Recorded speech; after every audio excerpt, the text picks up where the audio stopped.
Mr. President. Democratic Whip. Mr. President, yesterday I met with Kash Patel, President Trump's nominee to serve as Director of the Federal Bureau of Investigation. We all know the FBI. It plays a critical role in keeping America safe from terrorism, violent crime, and other threats.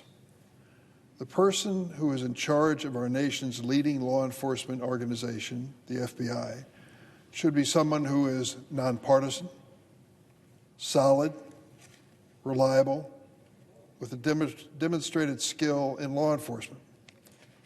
We were reminded of this on 9/11, that the FBI is the leading agency that we in America rely on to keep us safe. The 30,000 professionals at the FBI have the skills and resources to do the job. They deserve a leader who understands the gravity of their mission. After meeting with Kash Patel, I have grave concerns about his fitness for the role of FBI Director. Mr. Patel has neither the experience, the temperament, or the judgment to lead the Federal Bureau of Investigation. He is a staunch political loyalist who has repeatedly peddled false conspiracy theories and threatened to retaliate against those who have slighted him personally and politically.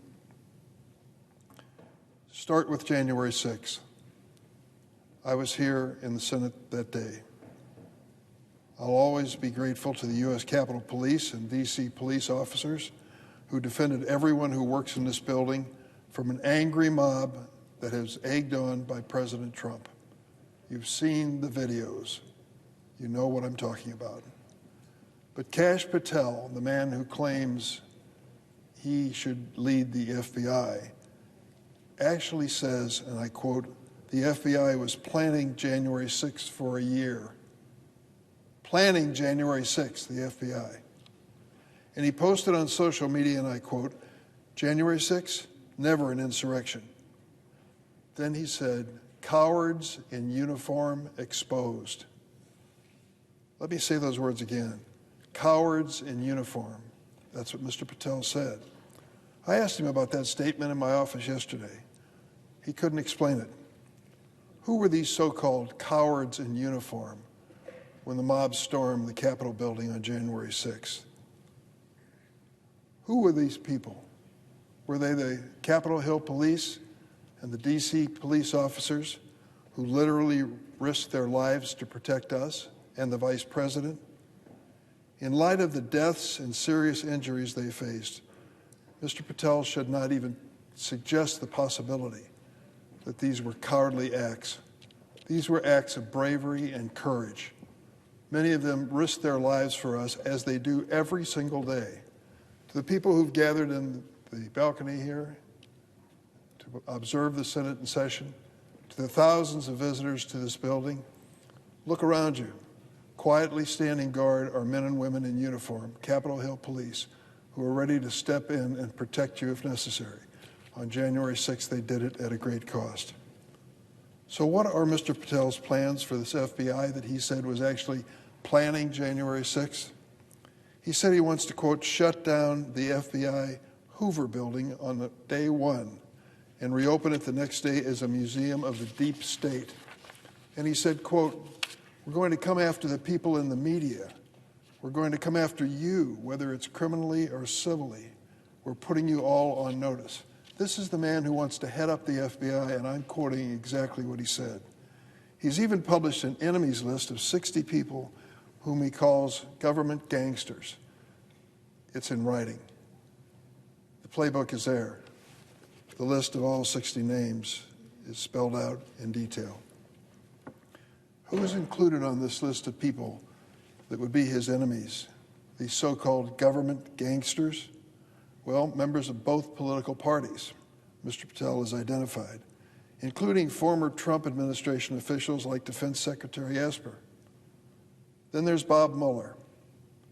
Bob Mueller is an extraordinary man and a patriot, a Republican, who has been called on repeatedly to serve this country and has done so willingly. He enlisted in the Marine Corps out of college when one of his dear friends was killed in Vietnam. he decided he had to serve and had to fight too. He served in the U.S. Marine Corps as a lieutenant, received the Bronze Star and the Purple Heart. Even after he was injured and received the Purple Heart, he returned to battle. He's an extraordinary person. I came to know him a few days after 9/11 when I reached out to see if there was anything I could do to help the FBI and its new leader, Mr. Mueller. We struck up a friendship and a relationship over the years. I respected him so much. What does Mr. Kash Patel think of Bob Mueller, this man who served our country in so many different ways? He calls him an utter swamp creature.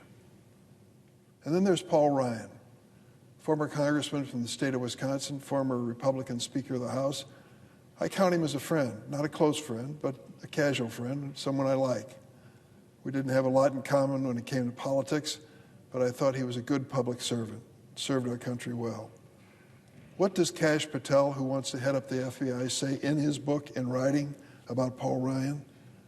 Total failure and a coward.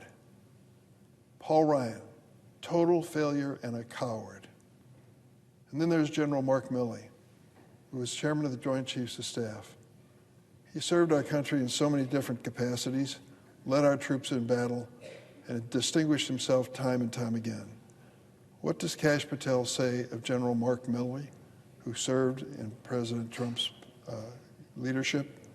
He calls him the Kraken of the swamp. The Kraken of the swamp. Does this sound like the resume of a person who should lead the Federal Bureau of Investigation, the world's preeminent criminal investigation agency? And I asked him a practical question as well. There are 30,000 people in law enforcement in the FBI. What do you think is the morale of that group after President Trump's pardons the other night of the people who were involved in the January 6th violence? Well, Mr. Patel went on to tell me that he didn't in any way approve of violence against law enforcement officers. And I asked him, will you say that publicly, that you don't think they should have been pardoned if they were guilty of violence against police officers? He said he would have to take it up the chain of command. And the pardons from the White House are impossible to explain under those circumstances. I raised those with Kash Patel. I said, you want to be the head of the largest federal law enforcement agency, the Federal Bureau of Investigation. What do you think those pardons are doing to the morale of police officers across the country? He said he did not condone violence against police officers. I want to make sure I make that clear for the record. So I said, will you say anything publicly about that? He said, I have to take it up the chain of command before I would say anything publicly.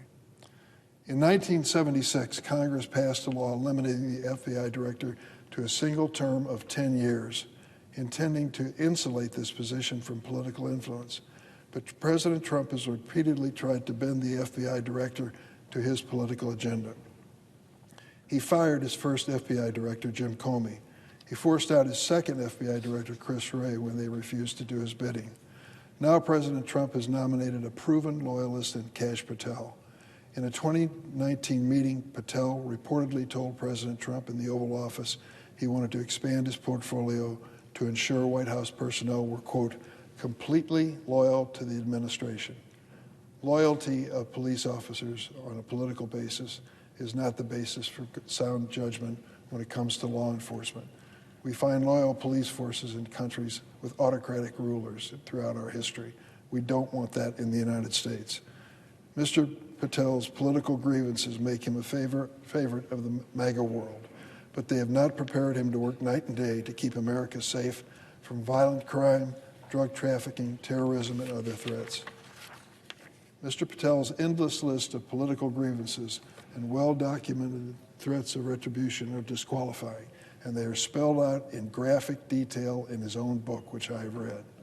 The FBI is a critical agency in keeping America safe. Mr. Patel is not the person for this life and death assignment. Mr. President, I yield the floor. Suggests the absence of a quorum.